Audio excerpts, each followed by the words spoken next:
that level of fertility in the soil, it compensates for weather, and it compensates for any mistake, really, you know. It's easier to get very high yields from strong soil.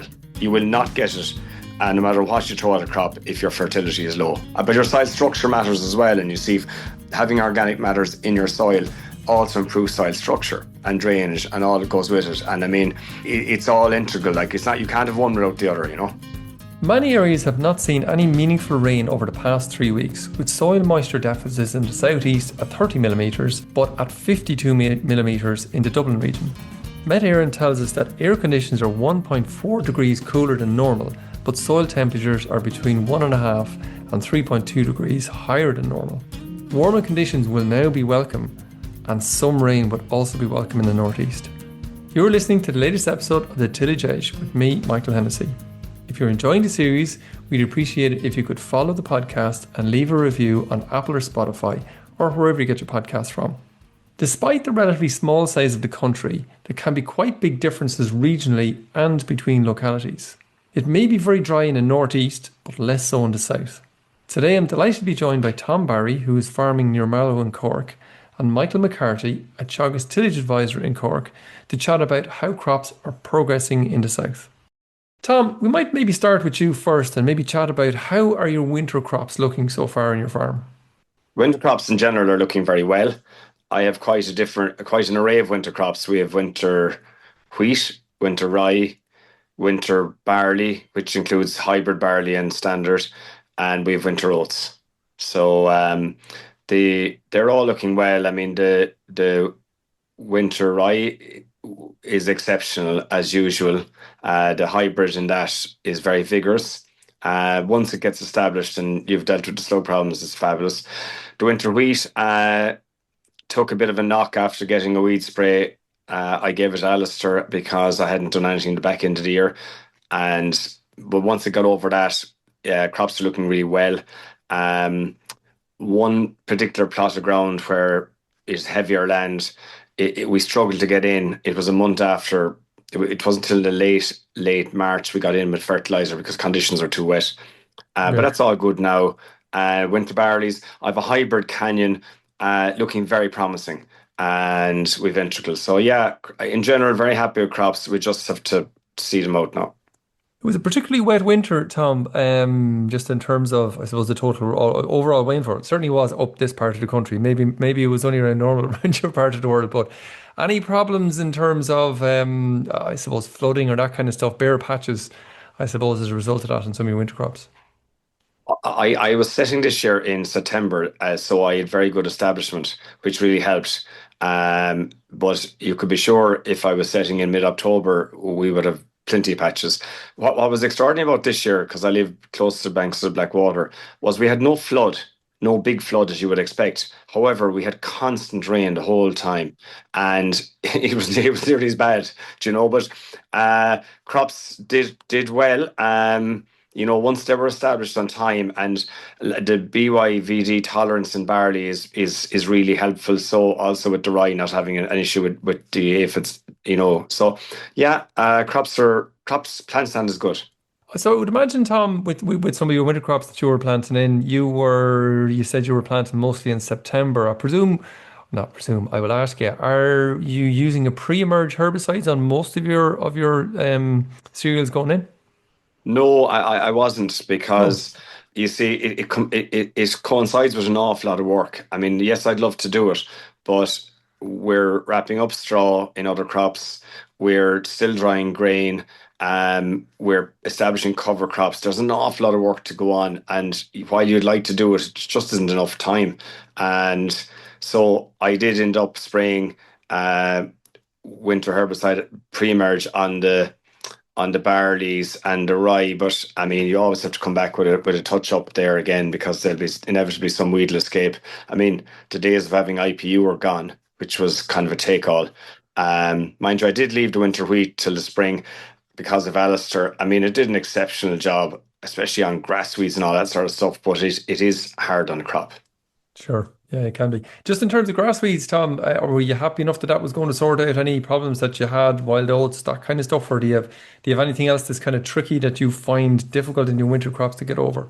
Oh, look, a few years ago, broom was the right problem, and canary grass and all those. But what I've discovered is since we have a strong rotation based on beans, and especially the rye as well, which can take alternative herbicides, we've it all under control.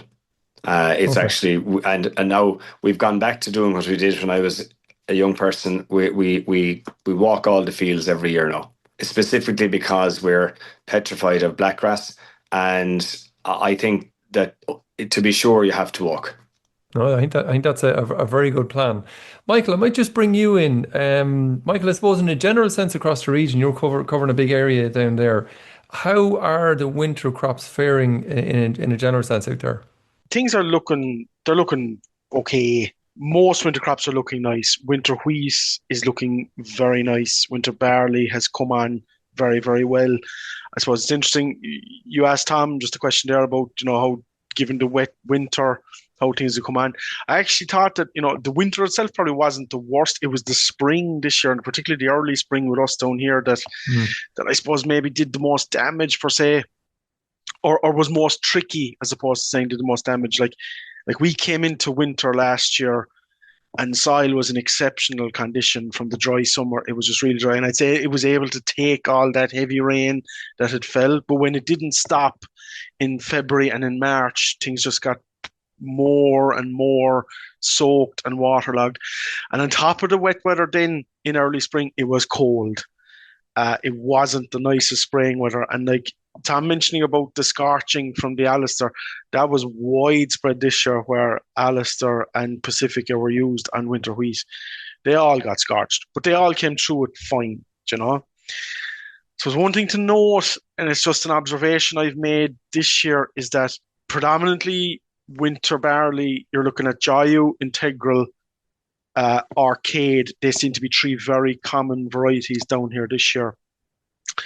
They were all planted early. They're all early maturing varieties. Okay. So those varieties are fine in a spring where we can get going early, but we weren't able to get going early this spring. And what you get then with those early maturing varieties is that they come into the spring and they start tillering at a time where weather for tillering mightn't be so favorable. And you're relying on things like early nitrogen and stuff to, keep them ticking along, which we weren't able to do this year. Jayu in particular, I think, is a small bit thinner than what you'd like it to see. I suppose, Michael, it doesn't like wet feet either, as you talked about as well. No, it doesn't. None of them do, you Yeah. know.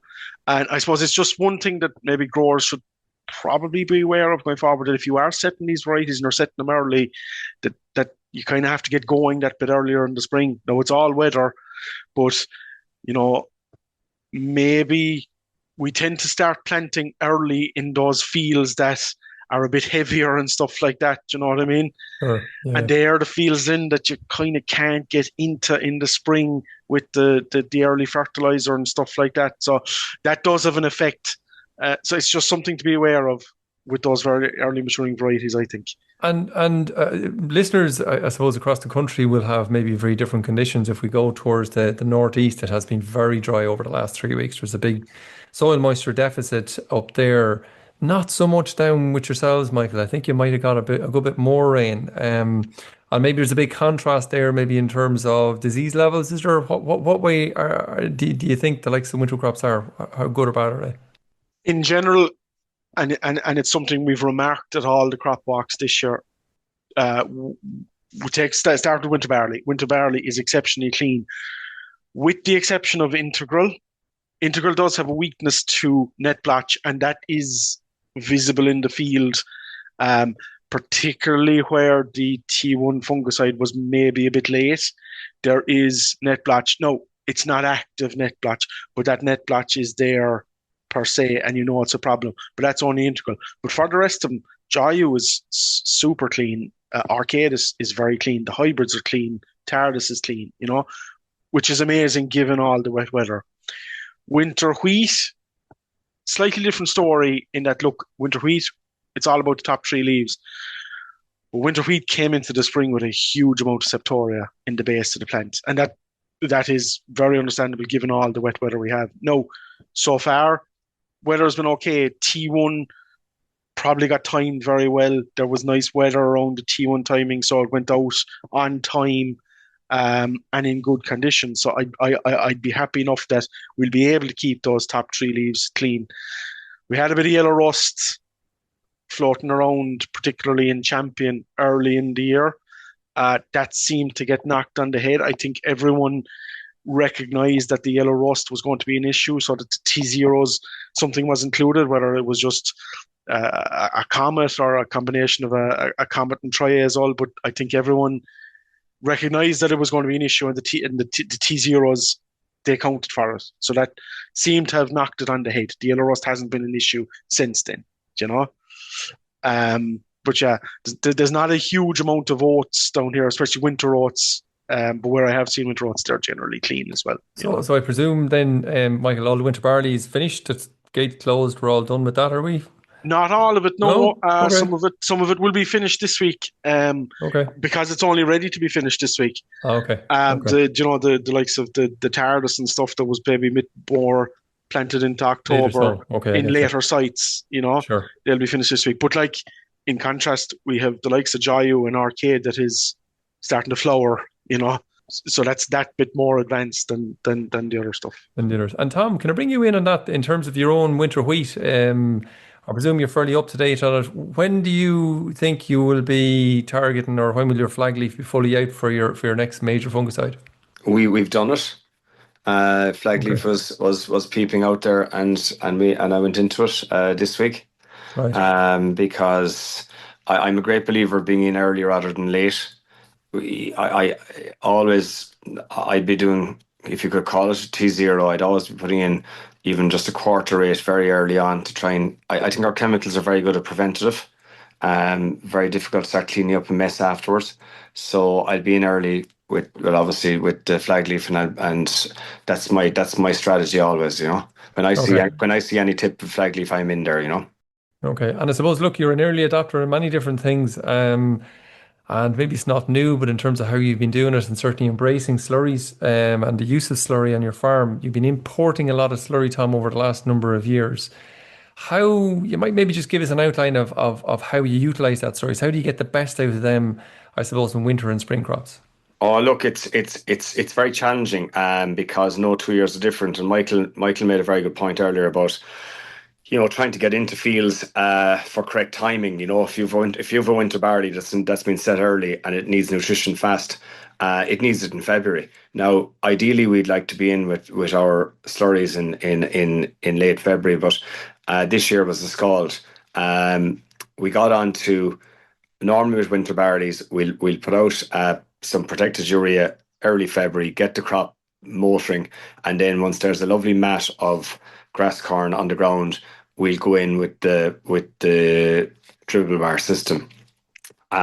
This year I only got the Arcade barley done because the integral got too far. The weather was too wet. Integral was very forward. I mean, our integral is flowering at the moment, so it had gone past the stage where I could go in, which was disappointing. I did get a few loads in, and interestingly enough, where they went on and you were spraying, it was like a different crop. I mean, the thickness, the tillering, it was phenomenal. Whereas the Canyon got it, and there is you can see it in the crop. It just transforms a crop of winter barley. Also, you're pulling your nitrogen back. Then your nitrogen, you're at 150 units, as opposed to maybe go up to 170. In reality, the slurries are giving you more than that. But yeah, it's. We've our spring stuff set as we set the spring barley on the 23rd of March, and we got a dry spell there about, I suppose, 3 or 4 weeks ago, and we brought in the umbilical cord, and we spread the whole lot. We gave it 3,000 gallons of pig slurry. That crop of spring barley is finished, and it's only on 60 units of nitrogen, and it will be sufficient. I may give it a small bit of liquid nitrogen on the head because, as I was saying earlier, like the weather is so unkind at the moment. It's cold at night. It's variable.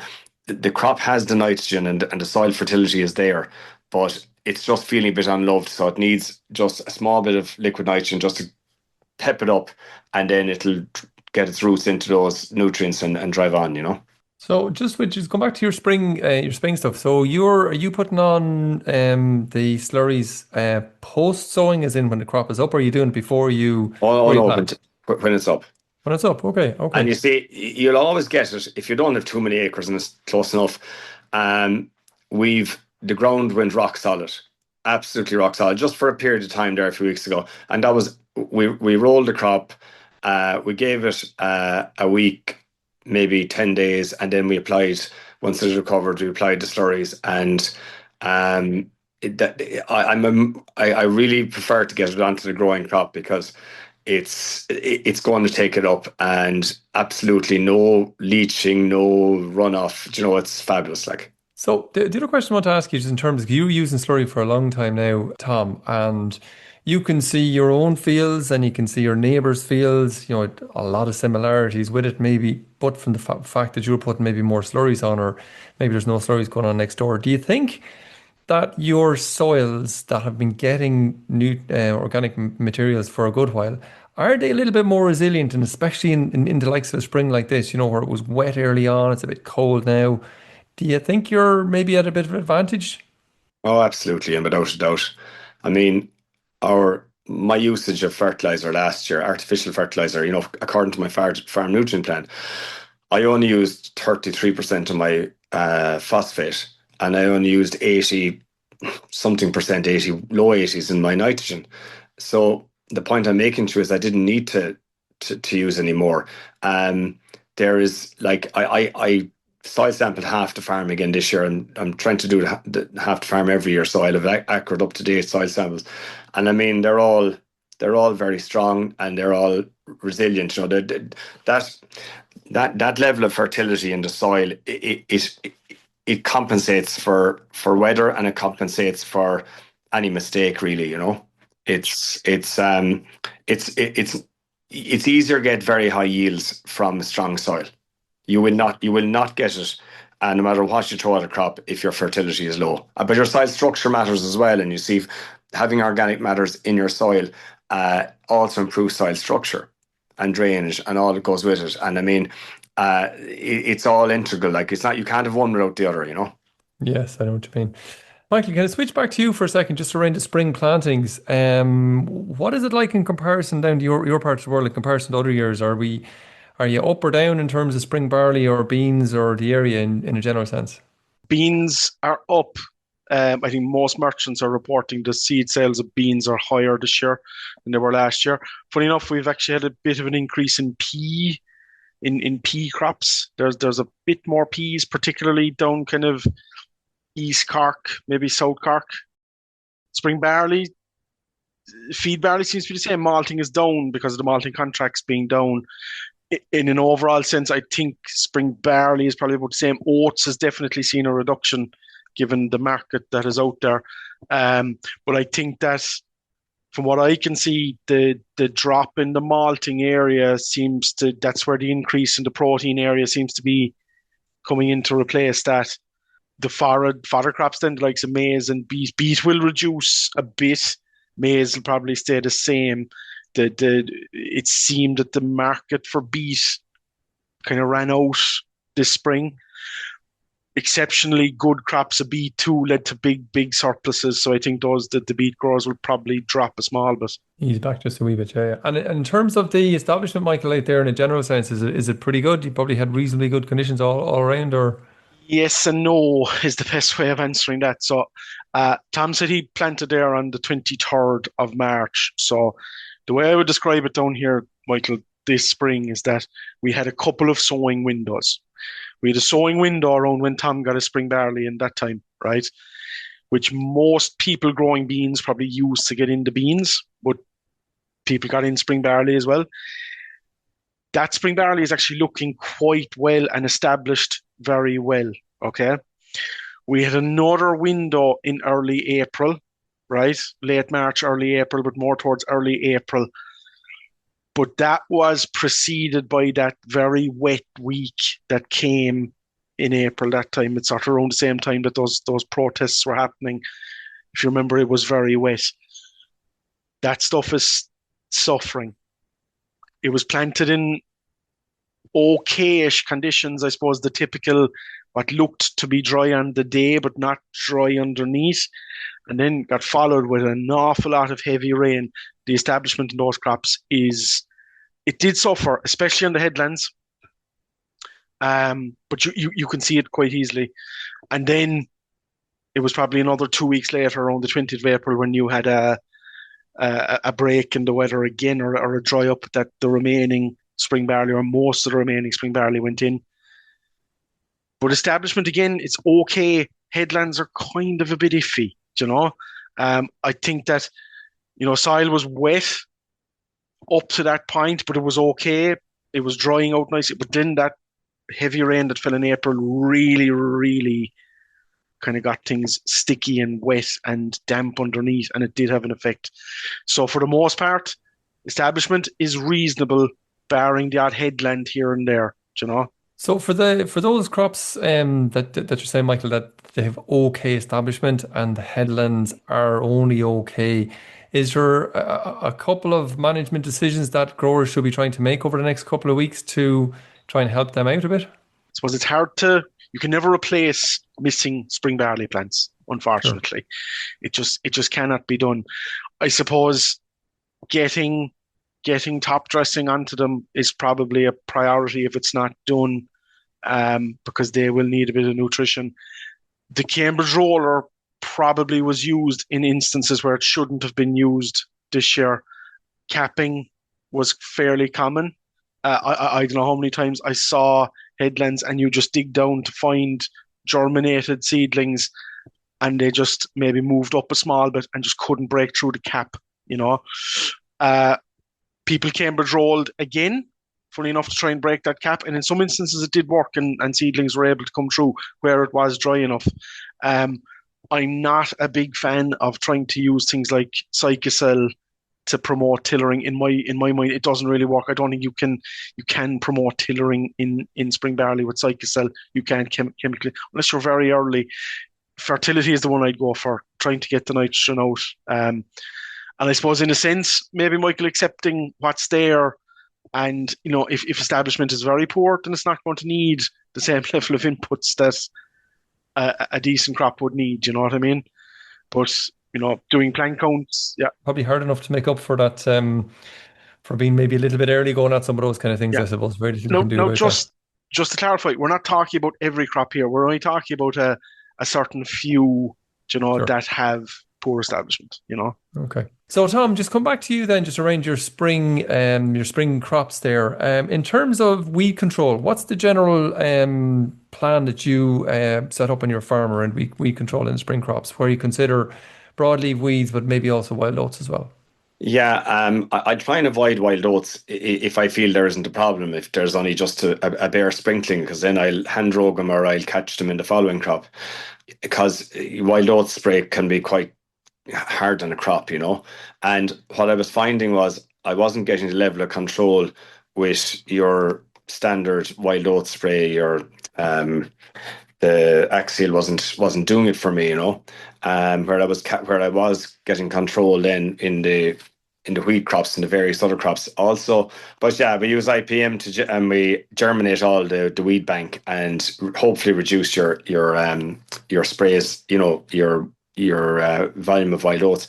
What I find this year now in particular, I have only a small amount of spring oats, and I had strong fertility in it, and I sprayed it. It just was convenient on the day, and I sprayed it early with Galaxy and Buddha, and I should have stayed away because I stunted the crop back, and it didn't have any real effect on the speedwells. And what I should have done was left the crop drive on, because where I didn't spray it is lush, and the lush crop would have taken care of a lot of the underground undercover weeds. So sometimes you can go too early with weed sprays, and you may not get the effect you want. I mean, certainly that's a lesson for me in future. I'll just leave the crop flourish without, setting it back. The spring barleys, I left it deliberately for ages. Got out the slurries on it, and I only put on weed spray on it last week, and just enough to hopefully keep the weeds in bay. Interesting with the winter, with the spring beans. I planted the spring beans 9 weeks ago with a no-till drill, a John Deere drill, and that was on ground I would have dissed last autumn. So it was nice, and I would have got a lovely cover crop of volunteer oats. And I literally put it straight into the I mental it directly into, or no-tilled it directly into the crop, and then shortly after I spread it off with Roundup, and that is my weed control. And that's my second year doing it. The John Deere drill only cuts the slit and drops in the seed, and I was into that crop then for it got a small bit of attack from slugs, but it grew out of that, and I just gave it for the bean weevil there. I gave it some aphicide, but I also put in a tiny little bit of Amistar just as a preventative on it to see can I keep disease out of the beans, because the spring beans are a bit frustrating. They haven't moved on yield wise like other crops have, and we're just trying to see where we can make an advantage with them. Sure, very good.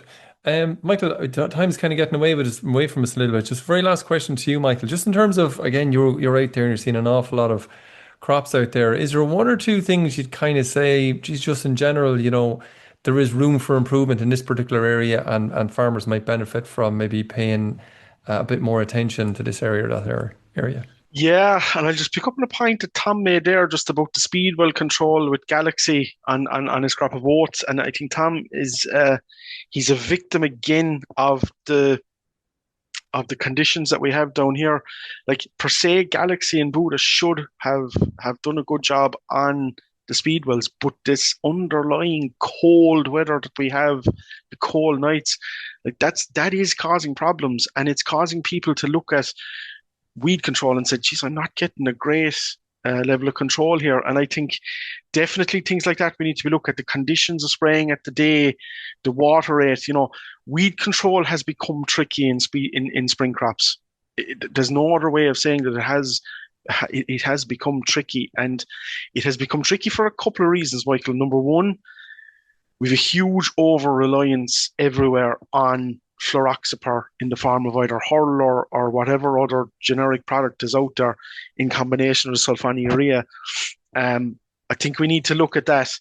I would strongly advise everybody to get out and walk fields and see what the spectrum of weeds that you can find. I find, just as a rule for me, if I'm going into a brand new field that I've never been in before and I'm trying to figure out what's there, the Gap is a great place to tell you what weeds you could be looking at in fields. You have to walk the field, but generally you will find most of the weeds that you will find in the field, they will be there at the Gap. Like I said, speedwells are a bit of a problem. Corn marigold is becoming a big problem down here. Timing is key. I do feel we're leaving some of these weeds get a bit too strong before we get in to spray them. So I think that you aim to spray at that cotyledon stage, the 2 true leaf stage at the latest if possible, because once these weeds like speedwells, like corn marigolds, chickweed is another one causing issues. Once you start getting into 4 expanded leaves and 6 expanded leaves, well, it starts getting very difficult then, Sure. And I think you're right, maybe in terms of, and we've done, a colleague of mine, Shay, has done really good work on it in various different events this year, just in terms of the spray quality and, the amount of, really conscious about the amount of herbicide, water with the herbicide is actually hitting the plant. I think that's huge in terms of the nozzles and the water volumes, all linked to speed and everything else. So listen, time is against us, Michael and Tom. Thanks very much for that. And look, we might maybe touch base with you later on in the year and see how it's turning out for you. Thanks, Michael. We have 2 final Teagasc spring crop walks, one which will be held in Grennan's tonight at 7:30, and the final one next Monday in Manor Cunningham, Donegal, next Monday at 7 p.m. At each event, we'll be discussing the agronomy of spring crops with a particular focus on managing rising costs and tackling wild oat herbicide resistance. For full details of all events, go to the Teagasc website, and you should also receive information from your local advisor in advance. So finally, if you enjoyed the podcast, then recommend it to a friend or colleague. And as always, rate, review and follow on Apple or Spotify so you never miss an episode. And for more information, go to teagasc.ie.